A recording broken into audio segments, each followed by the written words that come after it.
تیونس شہر کے بین الاقوامی ہوائی اڈے کا نام کرتاج انٹرنیشنل ایئرپورٹ ہے۔ باہر نکلتے ہی دوسری دنیا میں قدم رکھنے کا احساس ہوتا ہے، لیکن اس نام میں بھی ایک پوری کھوئی ہوئی دنیا چھپی ہے۔ ایک ایسی دنیا، ایک ایسی سلطنت جس کا چراغ کبھی بحیرہ روم کے کناروں کو روشنی فراہم کرتا تھا۔ کرتاج صرف ایک شہر نہیں تھا، بلکہ ایک بھرپور تہذیب، ایک سمندری طاقت، ایک معاشی مرکز اور ایک سیاسی دیو تھا، جس نے آج سے تقریباً 3000 سال پہلے اس خطے پر 700-800 سال حکومت کی۔ میرا نام شہیر عادل ہے۔ میں فوٹوگرافی اور دوسرے ملکوں کے سفر کے بارے میں معلوماتی ویڈیوز بناتا ہوں۔ آپ میرے سفر نامے میری ویب سائٹ www.shahiradil.com سے خرید سکتے ہیں۔ اس طرح کی مزید ویڈیوز دیکھنے کے لیے چینل سبسکرائب کریں۔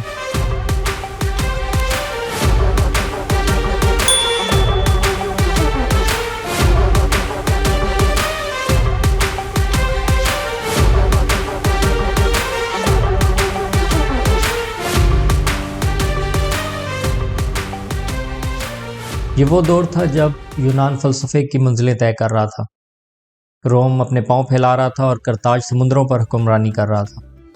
اس کے بحری بیڑے کی گونج پورے بحیرہ روم میں سنی جاتی تھی۔ آج کے تیونس، الجزائر اور لیبیا کے بڑے ساحلی علاقے کبھی اسی سلطنت کا حصہ تھے۔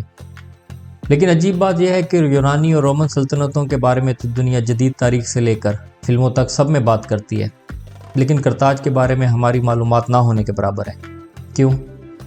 اس کی سب سے بڑی وجہ ایک ایسا واقعہ ہے جو انسانی تاریخوں کے کتبوں پر ہمیشہ کے لیے کندہ ہے۔ رومن سلطنت نے کرتاج کو صفحہ ہستی سے مٹا دیا۔ تقریباً 2200 سال پہلے لڑائیوں کے ایک طویل سلسلے، جنہیں پونک وارز کہا جاتا ہے، کے بعد رومن فوجیں کرتاج کے دروازوں تک پہنچیں۔ پھر انہوں نے ایسا قتل عام کیا کہ پوری تہذیب مٹی اور راکھ کے ڈھیر میں تبدیل ہو گئی۔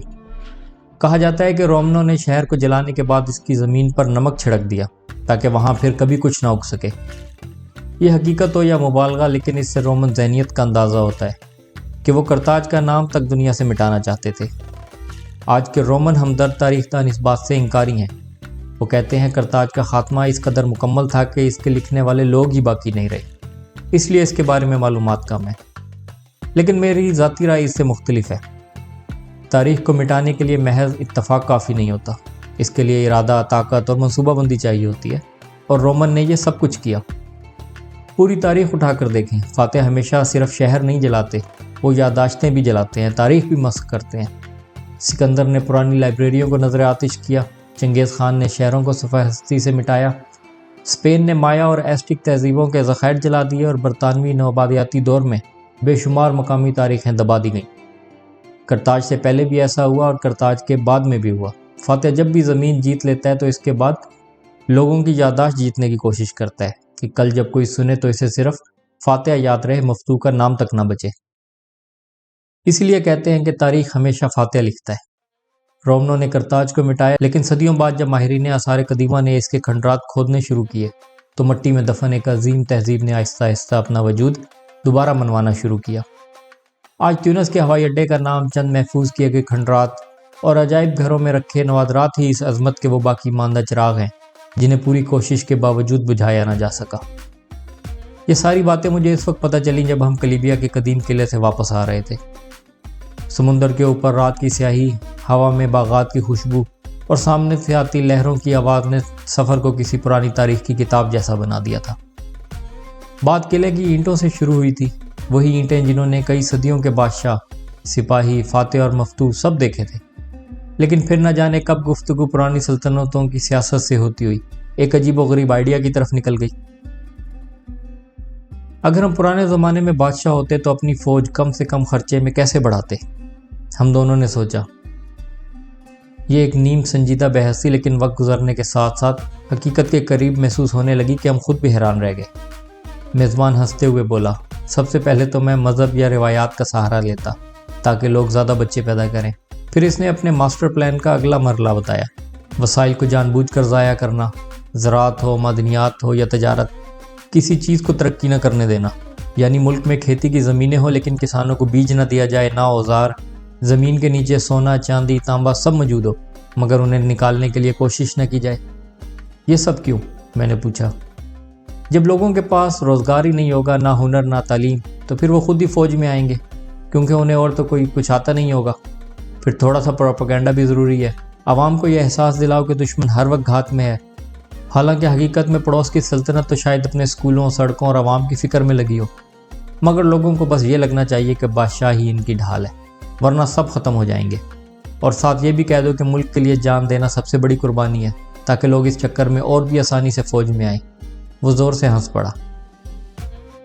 بالکل، ایسے میں فوج بھی بڑھ جائے گی اور عوام بادشاہ کے احسان کے بھی پکے ہو جائیں گے۔ انہیں لگے گا کہ یہ سب کچھ بادشاہ کے بغیر ممکن ہی نہیں تھا۔ گاڑی اب کلیبیا شہر میں داخل ہو رہی تھی۔ جب ہم نے آخر میں ایک دوسرے کی طرف دیکھا، ہلکی سی مسکراہٹ چہروں پر تھی۔ یہ سب کچھ تو آج بھی ہو رہا ہے، میزبان نے کہا، اور ہم دونوں بے اختیار ہنس پڑے۔ خیر، اس کی آبادی بڑھانے والی بات بڑی عجیب لگی۔ تمام جاندار، چاہے وہ جنگل کے گھنے سائے میں پھرتا کوئی ہرن ہو یا سمندر کے نیچے تیرتی کوئی مچھلی، بچے تبھی پیدا کرتے ہیں جب حالات سازگار ہوں۔ جنگلی جانور موسم، خوراک اور خطرات کو پرکھ کر بچے پیدا کرتے ہیں۔ اگر خوراک کم ہو، بارشیں نہ ہوں، سردی شدید ہو یا شکاری گھات لگائے بیٹھے ہو تو وہ نسل بڑھانے کا عمل روک دیتے ہیں۔ پرندے بھی تبھی گھونسلہ بناتے ہیں جب انہیں یقین ہو کہ اس سال موسم ٹھیک ہے، فصلیں اچھی ہیں، کیڑے مکوڑے وافر ہیں اور وہ کوئی بڑا خطرہ نہیں گھوم رہا۔ ہر جاندار کے لیے سازگار حالات کی تعریف الگ الگ ہے، مگر اصول ایک ہی ہے، جہاں زندگی مشکل ہو وہاں نسل نہیں بڑھتی۔ جانوروں میں امیری غریبی کا کوئی فلسفہ نہیں ہے۔ جو جانور صحت مند ہے، خوراک کا انتظام کر سکتا ہے، اپنے بچوں کی حفاظت کر سکتا ہے، وہی ان کی دنیا میں امیر ہے۔ اور جب وہ امیر ہوتا ہے تبھی بچے پیدا کرتا ہے۔ غریب یا کمزور جانور نسل بڑھانے کا رسک نہیں لیتا، کیونکہ فطرت اس کی اجازت ہی نہیں دیتی۔ لیکن انسان اس اصول سے مکمل طور پر الٹا چلتا ہے۔ آپ انسانوں میں جو بھی پیمانہ بنا لیں، دولت، شہرت، تعلیم، جسمانی صحت، بچوں کی پرورش کی صلاحیت، ان کو بہتر زندگی دینے کی استطاعت، ان سب کا نتیجہ وہی آنا چاہیے جو جانوروں میں آتا ہے، یعنی جس کے پاس وسائل زیادہ ہوں اسی کے زیادہ بچے ہوں۔ مگر حقیقت اس کے بالکل برعکس ہے۔ جن لوگوں کے پاس بچوں کی اچھی تربیت، صحت مند ماحول، معیاری تعلیم، مضبوط ذہنی و مالی سہارا ہے، ان کے بچے کم ہوتے ہیں، اور جن کے پاس یہ سب کچھ نہیں ہے، جن کے لیے روزمرہ کی زندگی ہی ایک جدوجہد ہے، ان کے بچے زیادہ ہیں۔ یہ بات فطرت کے اصولوں کے خلاف ہے، مگر انسانی سماج اسے قبول کر چکا ہے۔ جیسا کہ پہلے بتایا، کلیبیا کے قلعے سے واپس آتے ہوئے ہی میری طبیعت غالباً کرونا کی وجہ سے خراب ہونے لگی تھی۔ پہلے تو میں اسے تھکن یا ہلکے بخار کی کیفیت سمجھا، لیکن جیسے ہی رات گہری ہوئی جسم میں ایک انجانا سا بوجھ اتر آیا۔ اگلے 2 دن تو یوں لگے جیسے وقت کا کوئی حصہ میری یادداشت سے نکال دیا گیا ہو۔ البتہ اتنا واضح یاد ہے کہ میزبان نے مجھے یوں ہی نہ چھوڑا۔ اس نے اپنی ماں کو فون ملایا، شاید 3 بار 5 بار، ہر بار کسی نئے خاندانی نسخے کا پوچھنے کے لیے، اور پھر وہ کچن میں جاتا، برتنوں کی کھنکھناہٹ سنائی دیتی، اور کچھ ہی دیر بعد وہ ایک نیا عجیب و غریب محلول لے کر میرے سامنے کھڑا ہوتا۔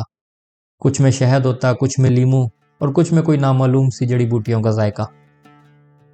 1-2 تو ایسے تھے کہ پینے سے پہلے میں نے میزبان سے پوچھا، کیا یہ واقعی انسانوں کے لیے؟ وہ ہنس پڑتا اور کہتا، میری ماں نے کہا یہ تمہیں ٹھیک کر دے گا۔ ان کا ذائقہ تو عجیب تھا، لیکن اس میں ایک چیز ضرور تھی، امید۔ کم از کم میزبان کے چہرے پر، اس کے لہجے میں اور اس کی کوششوں میں۔ انہی دنوں ایک ایسا صدمہ ملا جس نے بیماری کے وزن کو مزید بڑھا دیا۔ خبر آئی کہ اپنے شہر کا ایک عزیز جسے میں برسوں سے جانتا تھا، ایک روڈ ایکسیڈنٹ میں وفات پا گیا ہے۔ وہ بھی یوں اچانک جیسے کسی نے زندگی کا صفحہ بغیر اطلاع پھاڑ دیا ہو۔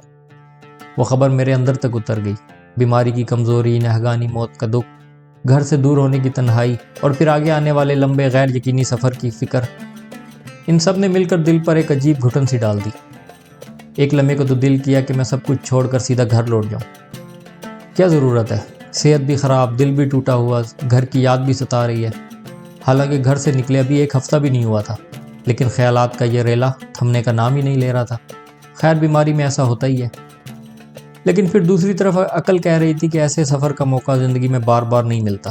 واپس چلے گئے تو پچھتاوا بھی ساتھ جائے گا، پیسہ بھی ضائع، وقت بھی ضائع، اور خواب ادھورے رہ جائیں گے۔ میں اسی کشمکش میں بستر پر لیٹا تھا کہ میزبان کمرے میں آیا۔ اس نے میری حالت دیکھی، شاید میرے چہرے پر لکھے ہوئے خیالات پڑھ لیے۔ اس نے پانی کا گلاس میرے ہاتھ میں تھمایا اور بولا، یہ وقت بھی گزر جائے گا، حوصلہ رکھو۔